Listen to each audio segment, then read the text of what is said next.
एक radiography test का एक चैप्टर स्टार्ट कर रहे हैं, चैप्टर नंबर 10, जिसका नाम है रेडिएशन हजार्ड। रेडिएशन हजार्ड है, बहुत सारा समझना जरूरी है, क्योंकि सबसे इंपॉर्टेंट रेडियो लोग आरटी में इसके लिए नहीं जा रहे हैं क्योंकि उसको डर रहता है कि हमको आरटी लग ना जाए। लेकिन मेरे भाई अगर आपको नॉलेज है तो कोई प्रॉब्लम नहीं है, पूरी दुनिया काम कर रही है, हमें काम करने में क्या प्रॉब्लम है। ठीक है, रेडिएशन हजार्ड के बारे में हम पूरा डेप्थ में डिस्कस करेंगे। ऑलरेडी हमने बहुत सारे चैप्टर के बारे में डिस्कस किया है। मैं हूं विशाल Dameliya, welding and NDT service में आपका स्वागत करता हूं।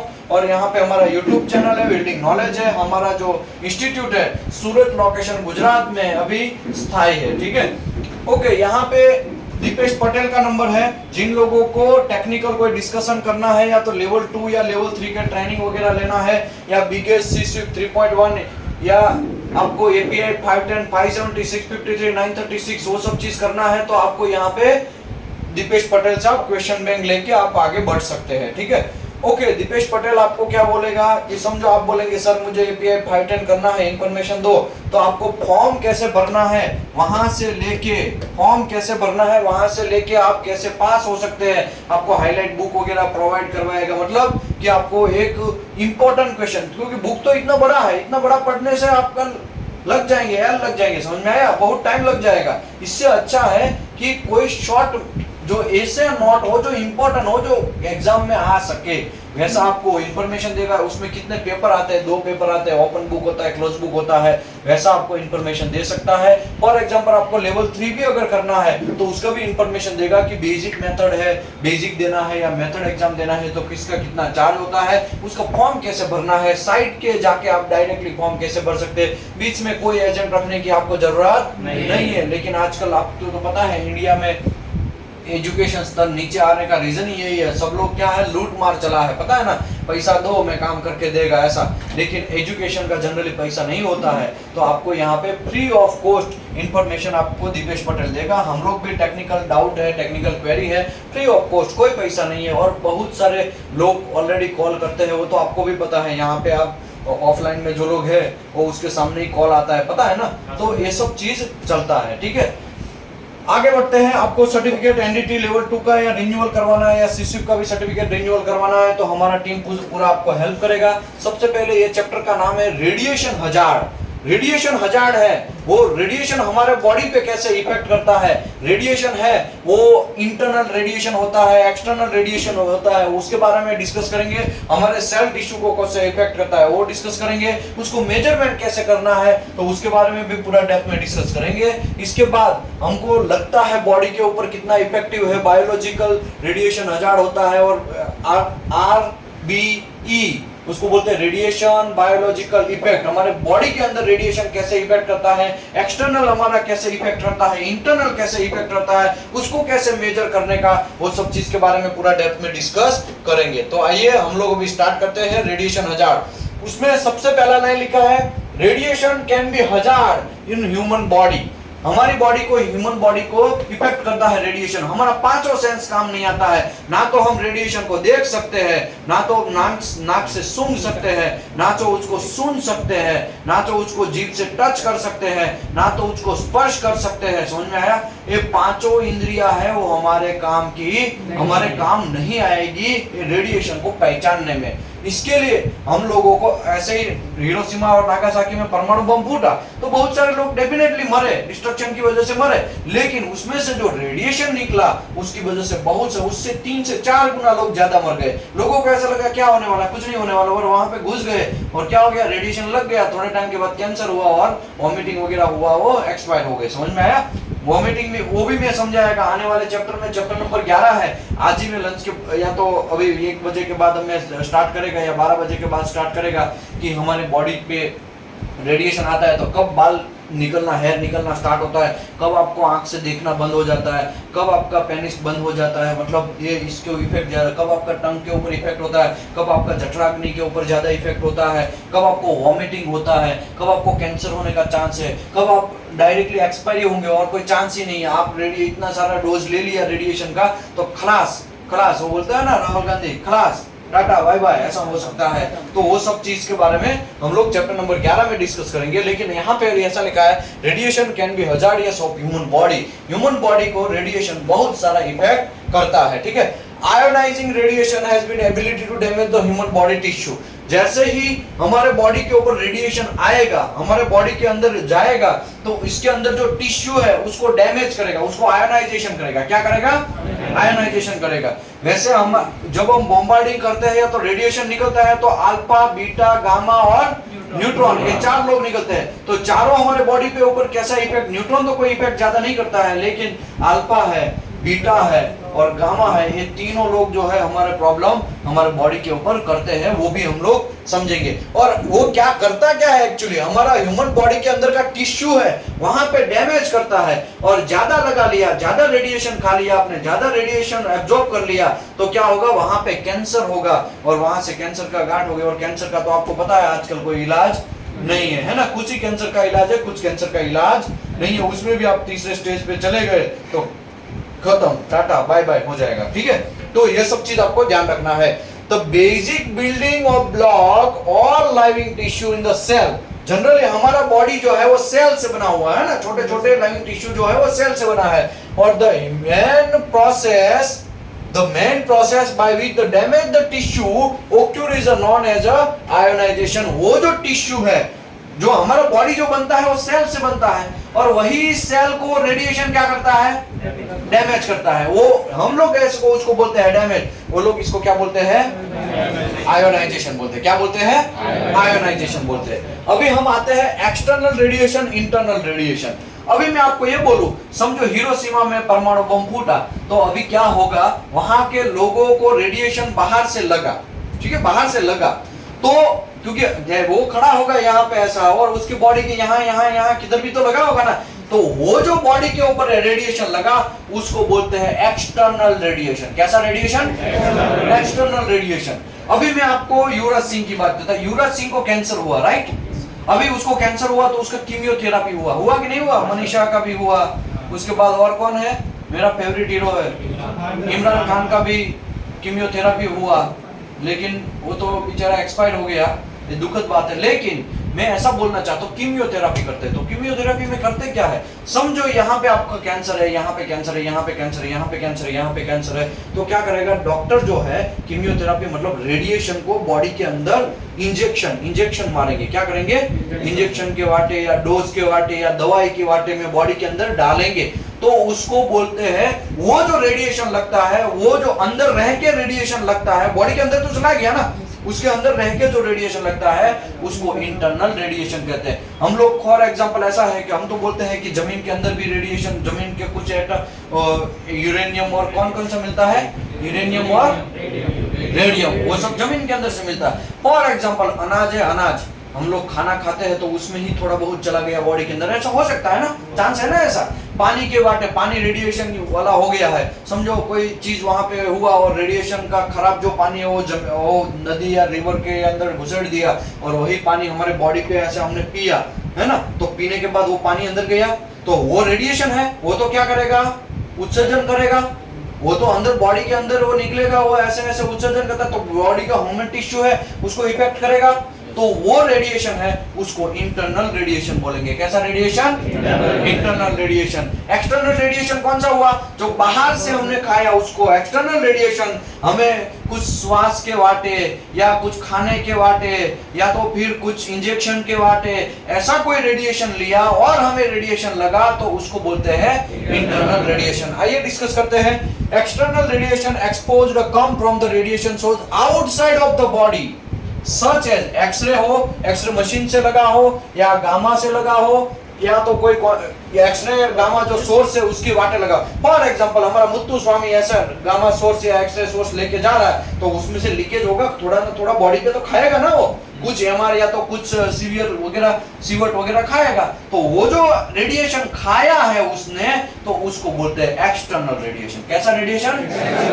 External radiation. अभी मैं आपको बोलूं कोई मटेरियल है उसका मुझे आरटी करना है, तो मैं वहां पे आरटी फिल्म चिपकाएगा, आरटी यहाँ पे सोर्स सेट करेगा, सोर्स सेट करेगा, फिर दूर जाएगा, दूर जाने के बाद ऐसे ऐसे घुमाएगा, जैसे ही घुमाना स्टार्ट किया तो यहाँ से ऐसे निकल के जाएगा ना, या तो जहां पे सोर्स है वहां से जैसे ही बाहर निकला तब तक घुमाने तक तो वो तो निकलने लगेगा, वो तो स्पीड वाला है, वो तो लाइट का स्पीड जैसा है, वो तो तुरंत निकलेगा, तो ये घुमाएगा तो कम से कम 1-2 सेकंड तक तो वो खाएगा ना रेडिएशन। तो वो जो रेडिएशन है उसको कौन सा रेडिएशन बोलेंगे? External radiation. ठीक है, एक्सटर्नल रेडिएशन। अभी तो most penetrating type of radiation is isotope is gamma rays. Gamma radiation क्या है? गामा रेज भैया, क्योंकि गामा रेज का फ्रीक्वेंसी क्या होता है, इसका एनर्जी क्या होता है, फ्रीक्वेंसी कम होता है और एनर्जी क्या होगा, एकदम हाई होगा। उसका जो फ्रीक्वेंसी हाई होगा और वेवलेंथ है वो क्या होगा, शॉर्ट होगा, शॉर्ट वेवलेंथ होगा। और वेवलेंथ शॉर्ट होने की वजह से और उसका एनर्जी हाई होने की वजह से क्या होगा, पेनिट्रेटिंग पावर कितना होगा, ज्यादा होगा। तो गामा रे सबसे डेंजर है, यहाँ पे ये बोलना चाहते हैं, इसमें लिखा the most penetrating type of radiation from the isotope is a gamma rays. कहा है गामा रेज लिखा, उसके मन में आया इसके लिए घुसेड़ दिया, ऐसा नहीं है। ओ चाचा, ओ भाई साहब, कहाँ से आ रहे हैं आप? अहमदाबाद। अहमदाबाद में कहाँ से? अहमदाबाद एचजीआई। गुड गुड, चलो यहाँ पे फोकस करो। अब तो एक्सटर्नल रेडिएशन मुझे लग रहा है कि आपको कोई प्रॉब्लम नहीं है। ठीक है, अभी हम इंटरनल रेडिएशन में जाते हैं। एक्सटर्नल रेडिएशन में कोई प्रॉब्लम नहीं है, समझ में आ गया है ना। अभी इंटरनल रेडिएशन में जाएंगे। Internal radiation expose result the radioactive material get the inside the body, या तो आप ब्रीथिंग, सांस के वाटे, या तो कुछ खाने के वाटे, या तो भाई स्वेलिंग के वाटे, यहाँ पे ऐसा स्टर्स स्वेलिंग के वाटे, या तो फिर through the breaking in the skin, मतलब ये स्किन को तोड़ के अंदर जाने का मतलब क्या है, इंजेक्शन वगैरह ले लिया तो स्किन को तोड़ता है ना। इंजेक्शन सुई क्या करता है, बॉडी को इसमें ऐसा तोड़ के अंदर ऐसा पीच करके अंदर जाएगा, जैसे युवराज सिंह ने लिया है ना। समझ में आ रहा है? ओ भाई समझ रहे हो? गड़बड़ नहीं होना चाहिए। नया कोई रॉकेट नहीं है। एक्सटर्नल रेडिएशन मतलब बॉडी को बाहर से रेडिएशन लगता है, वो इंटरनल रेडिएशन मतलब ये खाने के वाटे। तो अभी आप बोलेंगे साहब खाने के वाटे थोड़ा होता है, तो भाई आपको पता नहीं है, अब इसमें शायद प्रेशर है तो नहीं है। बाकी आप जाओ बहुत सारी जगह पे, बहुत सारे लोग अवेयर होते हैं, पानी के अंदर भी लोग रेडिएशन छोड़ देते हैं। कुछ कचरा कंपनियां ऐसा है, कुछ कंट्रियां ऐसा है। रशिया ने ही ऐसा किया था, एक पूरा झील था, उसमें से पूरा रेडिएशन जो वेस्ट है वो झील में घुसेड़ दिया। उसको उस टाइम पे स्टार्टअप पे पता नहीं था, लेकिन बाद में जब पता चला तो उसको बैन करना पड़ा, वहां बैरिकेड करना पड़ा कि ये पानी दूषित है, उसको मत पीजिए। समझ में आया? वो पानी पिएंगे तो क्या होगा, रेडिएशन बॉडी के अंदर जाएगा। तो ऐसे पीने के वाटे, खाने के वाटे, ये सब चीज रेडिएशन जा सकता है ना। अभी मुझे बोलो, हिरोशिमा में या तो हमारा रशिया में, यूक्रेन में कौन क्या आया है, चेरनोबिल में, वहां पे बहुत सारा डिस्टोर्शन हुआ है ना, बहुत सारा प्रॉब्लम हुआ। अभी उसके जमीन ऐसा लेके आ जाओ, जेब में लेके आ जाओ, कहा जमीन को टच भी नहीं करते आप, रेडिएशन है, वो जमीन को ऐसा खाते भी नहीं है। समझ में आया? मैं आपको बोलूं, चेरनोबिल में ब्लास्ट हुआ, पहला ब्लास्ट हुआ, दूसरा ब्लास्ट हुआ, उसमें बहुत सारे रेडिएशन जो है वो फैला और जमीन के ऊपर गिरा और वो घास के मैदान में गिरा। और वो घास का मैदान के अंदर से वो गाय होती है ना, गाय और पशु जो होते हैं उसने खाया, और उसमें से वो जो रेडिएशन गाय वगैरह एनिमल ने खाया, उसका मिल्क आता है ना, मिल्क, वो मिल्क से, क्योंकि गाय को तो धोया ही जाता है ना भाई, कि नहीं? कुछ है जम्मू कश्मीर वाला भाई साहब, भाई साहब है ना, इसको क्या करते हैं, उसका मिल्क आता है। अभी वो मिल्क छोटे छोटे बच्चे को दिया तो टोटल 3 लाख प्लस बच्चे को, 3 लाख प्लस पीपल को कैंसर हुआ, और थायराइड कैंसर हुआ। कैसा कैंसर हुआ? तो वो जो हुआ वो कैसा रेडिएशन है, इंटरनल रेडिएशन है। समझ में आया? ये सीरियसनेस आपको बता रहा है। ऐसे तो मैं बहुत ढेरों एग्जांपल दे सकता हूं, लेकिन ये ढेरों एग्जांपल देने के चक्कर में चैप्टर बड़ा हो जाएगा। ठीक है, इसके लिए ये एग्जांपल ज्यादा नहीं दे रहा, आगे बढ़ते हैं। और स्किन के वाटे, a major factor of amount of damage of radioactive material will be inside the body determine the half life of the isotope। अभी हमारा बॉडी का काम क्या है, जो बाहर से रेडिएशन लगा है उसको क्या करेगा, वो वॉमिटिंग वाटे, पिचकारी वाटे, बड़े टॉयलेट के वाटे, या तो कुछ ब्लड से टूट गया तो वहां से मतलब बॉडी निकालना ट्राई करेगा। क्या करेगा, हमारा बॉडी का अंदर के जो है तलवारबाज अंदर के जो सूक्ष्माणु है वो क्या करेगा, वो उसको प्रोटेक्ट करने का ट्राई करेगा ना, तो वो क्या करेगा, वो उसको निकालने के लिए ट्राई करेगा। और वो जो निकालना है वो उसको क्या बोलते हैं यहाँ पे, हाफ लाइफ बोलते हैं। कब तक आधा निकल जाए। समझो फॉर एग्जांपल आपने कुछ क्यूज सीवर्ट खाया। अभी आप बोलेंगे साहब सीवर्ट क्या है, वो यूनिट है, वो आगे के चैप्टर में आएगा तो मैं समझाएगा, ठीक है। कुछ रेडिएशन आपने खाया तो समझो वो फॉर एग्जांपल 5 ऐसा करके है, 5 जैसा खाया आपने, तो 2.5 कब तक कर देगा हमारा बॉडी आधा कब तक निकाल देगा, तो उसको क्या बोलते हैं, हाफ लाइफ बोलते हैं। क्या बोलते हैं, हाफ लाइफ, है ना। समझो हमको एक्सटर्नल रेडिएशन लगा, तो वो एक्सटर्नल रेडिएशन है उसका भी हाफ लाइफ होता है ना। जैसे मैंने बोला इरिडियम 192 उसका कितना हाफ लाइफ है, 75 डेज। तो जितना भी खाया होता है बाहर से एक्सटर्नल खाया है, वो 75 डेज के बाद हमारे बॉडी में क्या हो जाएगा, ऑटोमेटिकली आधा हो जाएगा। वो उसका खुद का हाफ लाइफ है। लेकिन हमारा बॉडी भी क्या करेगा, उसको निकालने का ट्राई करेगा फास्ट से फास्ट, है ना। तो उसका भी आधा कब निकाल देता है, तो उसको भी हाफ लाइफ बोलते हैं। उसको बायोलॉजिकल हाफ लाइफ कहते हैं। वो तो आएगा तब मैं समझाएगा। अरे देखो आ ही गया, देखो नाम लिया और हाजिर हो गया। Radioactive half life, the time is take 1/2 of the atom radioactive isotope distinguish. समझो आपके बॉडी के अंदर आया, या तो पहले से ही अंदर आपने कुछ क्यूरी खाया। फॉर एग्जांपल के लिए बोल रहा हूं, समझो आपने 10 क्यूरी रेडिएशन, एक्सटर्नल रेडिएशन खाया। कितना रेडिएशन, 10 क्यूरी। तो अभी इरिडियम 192 है फॉर एग्जांपल। ये एग्जांपल का बात है, हा? ऐसा नहीं कंट्रोवर्सी में मेरे को घुसा देने का, साहब ऐसा तो कुछ होता है, कुछ भी एग्जांपल देते। भाई ये एग्जांपल आपको समझाने के लिए प्रैक्टिकल पॉइंट ऑफ व्यू में आंसर दे रहा हूं, नया कोई रॉकेट नहीं है। 10 क्यूरी खाया, वैसे 10 क्यूरी खाया तो बहुत डेंजर है, वो आदमी मर जाता है, ठीक है। समझो 10 क्यूरी खाया, तो वो 10 क्यूरी खाया तो 75 दिन के बाद क्या हो जाएगा, वो 5 क्यूरी हो जाएगा ऑटोमेटिकली। लेकिन ये जो हाफ लाइफ हुआ उसको रेडियो एक्टिव हाफ लाइफ बोलते हैं, वो तो हमको पता है। लेकिन बायोलॉजिकल हाफ लाइफ क्या है, a time take 1/2 of the radioactive material to be passes from the body of the as a waste.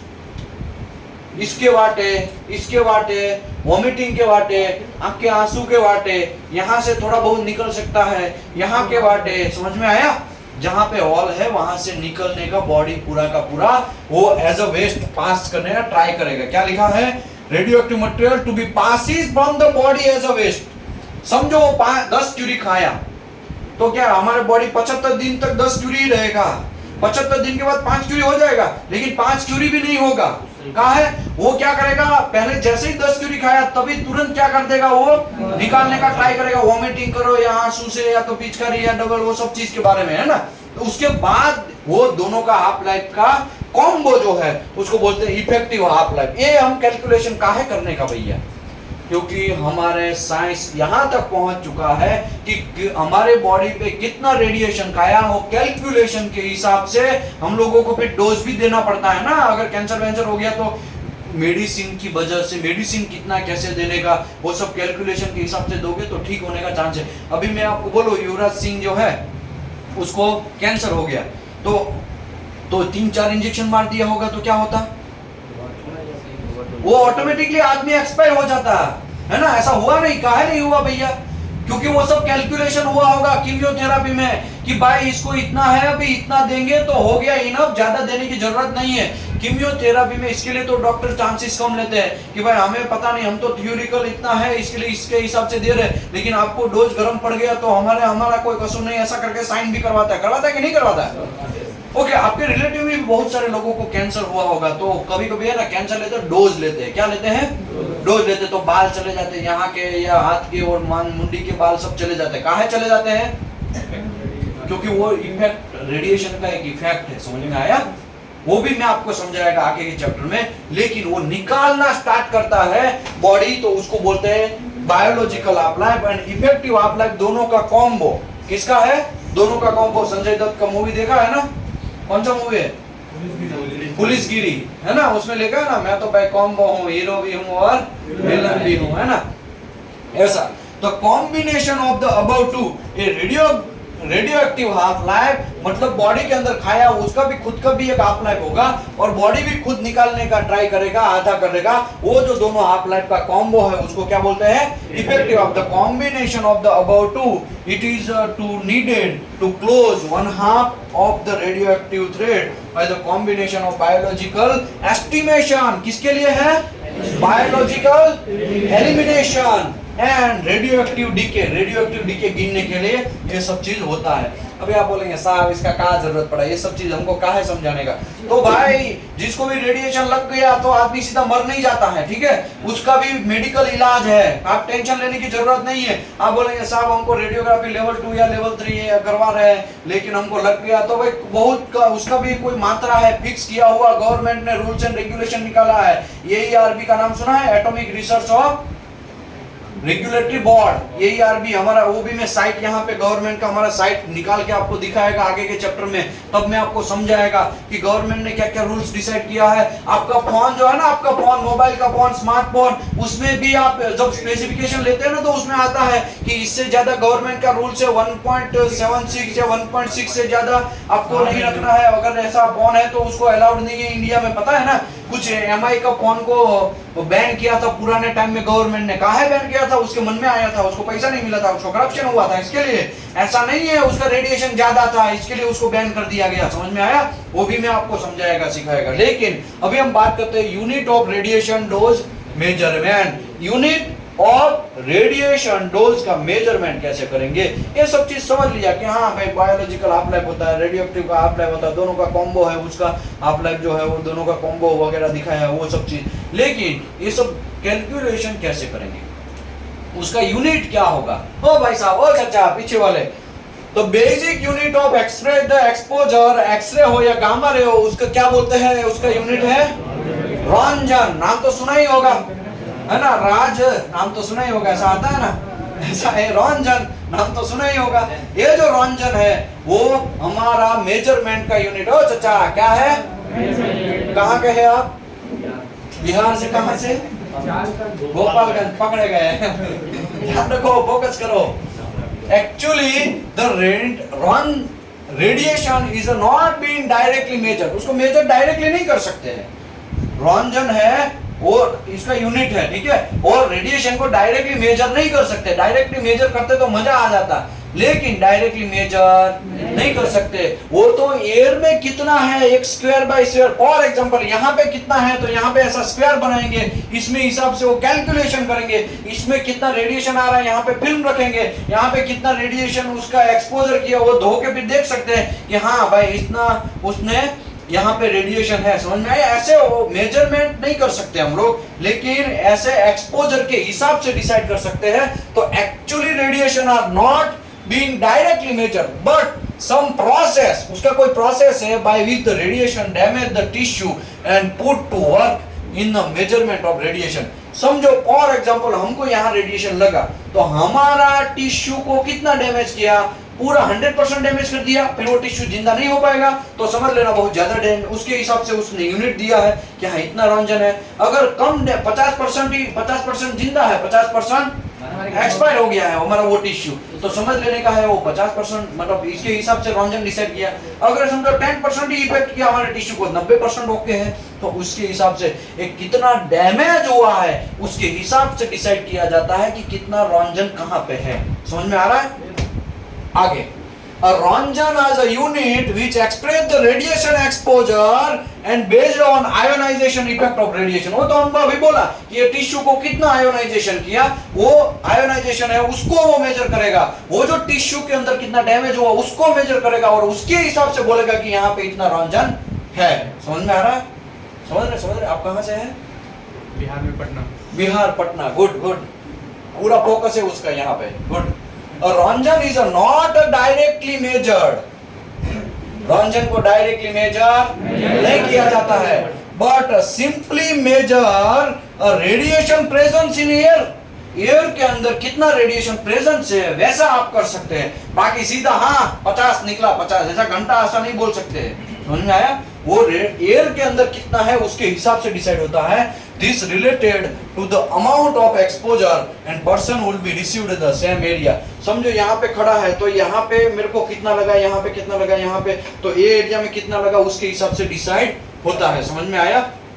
आगे बढ़ते हैं। टेक्निकली डिफाइंड, टेक्निकली क्या बोलते हैं? Roentgen is the quantity of ionization radiation that produce 2083 million ion per million ion per in 1 cubic centimetre of air. 1 cubic, ये एक cube बनाया है, उसका 1 क्यूबिक सेंटीमीटर ऑफ एयर, ये एयर के अंदर, ये क्यूबिक के अंदर कितना रेडिएशन है उसके हिसाब से हम लोग रॉन्जन को मेजर कर सकते हैं। A new measurement unit ionization is coulomb per kg. क्या लिखा है? कूलम पर केजी, वो भी एक यूनिट है।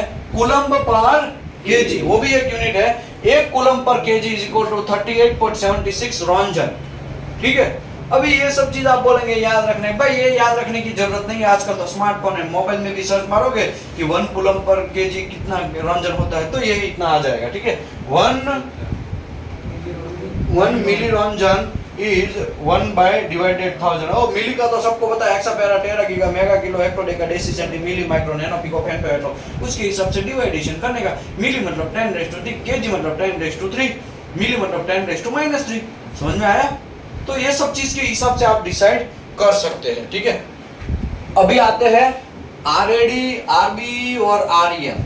अभी दोज आर ऑल यूनिट। ये क्या है? यूनिट है। क्या है? क्या है? यूनिट है that permitted as a related radiation of biological effect in cause the human tissue। human tissue के अंदर biological कैसे इफेक्ट करेगा उसके हिसाब से इसका यूनिट दिया गया है आरएडी, आरबी और आरईएम। अभी आरएडी का बात करते हैं, रेडिएशन एब्जॉर्प्शन डोज। कितना हमारा रेडिएशन एब्जॉर्प्शन डोज, मतलब the radiation is measured in absorption and that roentgen is measure of the exposure. ठीक है, वो कितना एब्जॉर्ब किया है बाहर से कितना एब्जॉर्ब किया है, वो सब चीज को क्या बोलेंगे? Radiation absorb dose. क्या बोलेंगे? उसका यूनिट है। ओके, अभी आरबी का बात करते हैं, रेडिएशन बायोलॉजिकल इफेक्ट जो हुआ है हमारा अंदर बॉडी जो है। देखो, बाहर से रेडिएशन आएगा, यहां पे मेरा एक चीज है, हार्ट का एक वाल है, फॉर एग्जांपल एक हार्ट का वाल है, बाहर से रेडिएशन आया, वो हार्ट का वाल को 50% डैमेज किया। कितना परसेंट किया? 50%। फिर वो अंदर तो रहा, फिर अंदर रहते रहते भी वो सारा डेंजर वो उसको डैमेज करता जाएगा। तो वो जो बाहर से 50% डैमेज किया उसको आरएडी समझ लो, और बॉडी के अंदर एक बार रिया अंदर तो एब्जॉर्ब तो होगा ना, और एब्जॉर्ब होगा तो एब्जॉर्ब होते होते भी क्या करेगा? उसकी बैंड बजाएगा ना, वो वाल की। पहले से ही 50% बाहर से उसने डैमेज कर ही दिया है, लेकिन अंदर रहने के बाद भी डैमेज वो करेगा, उसको क्या बोलेंगे? RB, radiation biological effect measure the radiation effect in human tissue. Human tissue के ऊपर कितना इफेक्ट करता है उसके हिसाब से। और ये आरईएम, वो तीनों का कॉम्बो है। क्या है? Roentgen equivalent man. Roentgen equivalent man. अभी आरएडी, आरबी और आरईएम, ये तीनों याद रखना। आरएडी मतलब रेडिएशन एब्जॉर्ब डोज, आरबी मतलब radiation equivalent radiation biological effect, and REM radiation equivalent man. ठीक है, वो दोनों का कॉम्बो है ऊपर का। दोनों का गिनना तो पड़ेगा ना कि वाल 50% बाहर से आया, फिर अंदर वो रहते रहते भी 30% डैमेज किया, टोटल कितना हुआ? 80%। तो ये भाई साहब 80% वाला चीज है। समझ में आया? ओके, एक शोनबो 0.8 रॉन्जन बायोलॉजिकल इफेक्ट ब्ला ब्ला ब्ला, बायोलॉजिकल इफेक्ट ह्यूमन टिश्यू यहाँ पे लिखा है। डोज रेट जो बोला है वो भी यहाँ पे दिखाया गया, is the time rate of radiation dose is received. कितना टाइम पे रेडिएशन डोज लिया हुआ है उसके हिसाब से the expression REM per hour is the biological dose rate with X-ray and gamma rays, यहाँ पे रॉन्जन पर आवर्स दिखाया गया है। समझो, रेडिएशन एक हमने न्यूट्रॉन का मारा किया तो जनरली हमारा उसमें से गामा भी निकलता है, बीटा भी निकलता है, अल्फा भी निकलता है। तो आरएडी रेडिएशन एब्जॉर्ब डोज में समझो 0.3 प्रॉब्लम किया है, और बीटा ये जो गामा है हमारे बॉडी पे 0.3 प्रॉब्लम किया है, बीटा ने 0.1 प्रॉब्लम किया है, और अल्फा ने 0.02 प्रॉब्लम किया है। आरबी मतलब ये टिश्यू को भी डैमेज करेगा 1, और टोटल यहाँ पे मिला के ये अल्फा ने 20 डिसाइड किया है, तो इसका अब टोटल करो 0.3 into 1 इज इक्वल टू ये दोनों का डोज इन आरईएम, क्योंकि ये तो कॉम्बो है ना, ये आरईएम क्या है? कॉम्बो है ना, तो यही यहाँ पे है। तो इसका और इसका क्रॉस करेंगे तो इतना, इसका और इसका क्रॉस करोगे इतना, इसका और इसका क्रॉस करोगे इतना, तो हमें एक्चुअली कितना घुसेड़ा? 0.8 आरईएम घुसा। ठीक है, we calculate that 0.8 REM is sievert में भी आप कन्वर्ट करना है तो कर सकते हैं, तो वोल्ट यूनिट है, ठीक है REM। आगे बढ़ते हैं, आशा करता हूं कि ये चैप्टर अभी खत्म हो गया। अभी हम चैप्टर नंबर 11 स्टार्ट करेंगे, ठीक है, चैप्टर नंबर 11।